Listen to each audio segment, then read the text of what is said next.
Setup બજાર માટેનું એક જાણી લઈએ, કારણ કે જે રીતે આજે વીકલી એક્સપાયરીનું સેશન અને એક આ નાનું સપ્તાહ આપણે જોઈ રહ્યા છીએ, સ્વતંત્રતા દિવસ આવતીકાલે અને તરત જ જન્માષ્ટમી, લગભગ એક 20 વર્ષનો ટ્રેક રેકોર્ડ જોઈએ તો એક આ રેલી બજાર આપણને આ ફેસ્ટિવ સિઝનમાં તો બતાવે છે. પરંતુ આ બધા વચ્ચે કઈ રીતે જોઈ રહ્યા છો, એ જ ગ્લોબલ ફ્રન્ટ પર એક અનસર્ટિનિટી ટેરિફને લઈને ગઈકાલે એક મજબૂતી માર્કેટમાં, સ્ટોક સ્પેસિફિક એક્શન બ્રેથ જીગર આપણે ઘણી પોઝિટિવ આ સમગ્ર સપ્તાહમાં જોઈ છે. આપણને બેંક નિફ્ટી હજી પણ થોડું અંડર પરફોર્મ કરી રહી છે અન્ય ઇન્ડેક્સ અને બ્રોડર માર્કેટની સામે.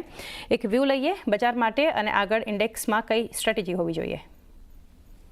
ગુડ મોર્નિંગ ચાંદનીસી. છેલ્લા અગર આપણે જોઈએ ઓલમોસ્ટ 7 ઓગસ્ટથી 7, 8 અને 9 ઓલમોસ્ટ જે 3 સેશન હતા એના જે લોઝ હતા નિફ્ટીના ઓલમોસ્ટ આઈડેન્ટિકલ હતા.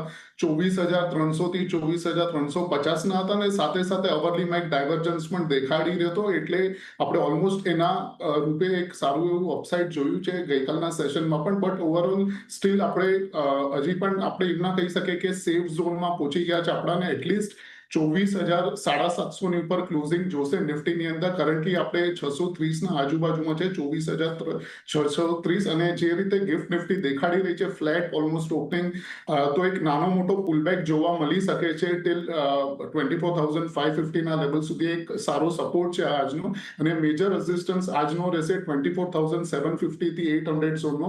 અગર 750 ની ઉપર એવું લાગી રહ્યું છે ક્લોઝિંગ તો મળી જશે. અગર મળી જાય છે તો આપણે 25,000 સુધીના લેવલ નેક્સ્ટ વીક સુધી જોવા મળી શકે છે. અને in terms of bank Nifty similar kind of pattern છે. બટ ઓવરઓલ થોડું સ્લગિશ છે કમ્પેર ટુ નિફ્ટીની અંદર. તો સપોર્ટ છે બેંક નિફ્ટીનો રહેશે 55,000 એક મેજર સપોર્ટ છે, ફોલોડ બાય 54,900 નો. ઓવરઓલ ક્લોઝિંગ આપણને 55,600 ની ઉપર જોશે. But as of now Bank Nifty sideways લાગી રહ્યું છે, એટલે સલાહ એ જ રહેશે કે એક વખત ક્લોઝિંગ આપણને 55,600 ની ઉપર આવે છે બેંક નિફ્ટીમાં તો જ લોંગ કરવું. ત્યાં સુધી આપણે આની અંદર વેટ એન્ડ વોચ રાખશું. 600 ની ઉપર ક્લોઝિંગ જરૂરી તો લોંગ કરો, બાકી વેઇટ એન્ડ વોચ. અને 25,000 સુધીના લેવલ્સ નિફ્ટી બતાવી શકે છે. મયુરેશજી, ફંડામેન્ટલ્સ બજારના જાણી લઈએ. જે ગ્લોબલ ફ્રન્ટ પર આપણે જોઈએ તો ફરી એક ટેરિફને લઈને, એડિશનલ ટેરિફને કઈ રીતના ઇમ્પ્લિમેન્ટેશન થશે, નેગોશિએશન કઈ રીતે થશે, એ એક નજરમાં રાખવાનું છે. એની સાથે સાથે આજે જે આપણને એક અપડેટ આવતી દેખાડી રહી છે, અહીંયા ફરી ટ્રમ્પ દ્વારા ક્રિટિકલ ડ્રગ્સ એપીઆઈ 6 મહિના માટે એક સ્ટોક રાખવાનો એમણે આદેશ જે આપ્યો છે. તો એપીઆઈ સ્ટોક્સ આજે ફાર્મા કંપનીઓ ફોકસમાં રાખવાની છે. એની સાથે સાથે ભારતીય બજાર માટે જોઈએ તો લગભગ હવે આજે એક રિઝલ્ટ સિઝન આપણને એક અર્નિંગ્સ જે છે પૂરા થતા દેખાશે. ઓવરઓલ જોવા જઈએ તો કંપનીઓના એટલા કોઈ સ્ટ્રોંગ સેટ ઓફ નંબર્સ નથી જોયા. અમુક કંપનીઓ, અમુક બેંક્સ, એનબીએફસીઝ જે છે સારા નંબર્સ આપ્યા છે. પરંતુ આ બધા વચ્ચે અત્યારે ભારતીય બજારને આપ કઈ રીતે જોઈ રહ્યા છો? Very good morning. નહીં, મારા હિસાબે આઈ થિંક જેટલા પણ આઈ થિંક ગ્લોબલ ડેવલપમેન્ટ છે, I think that will still take centre stage. જે ટ્રમ્પની પુટિન સાથે મીટિંગ હશે, I think that will hold a lot of importance global political and geopolitical and geo-economic stage માટે. At the same time તમે જોશો કે I think જેવી રીતે economic data points map up થઈ રહ્યા છે, ત્યાંના ક્યાં I think the tariff related risks to inflation and pricing are both expected to probably play out in the next few months.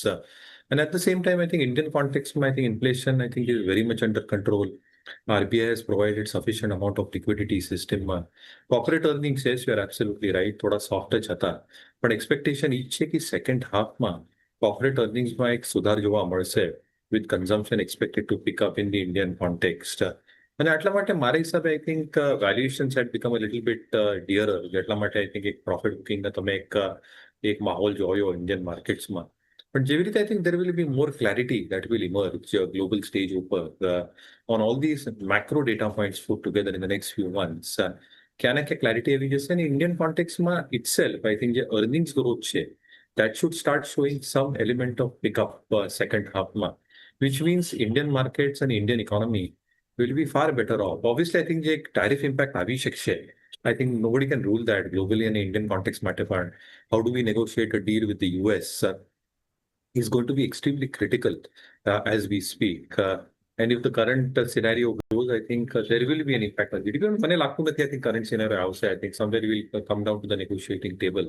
Even Trump wants that. And we will negotiate with the US as far as tariffs are concerned.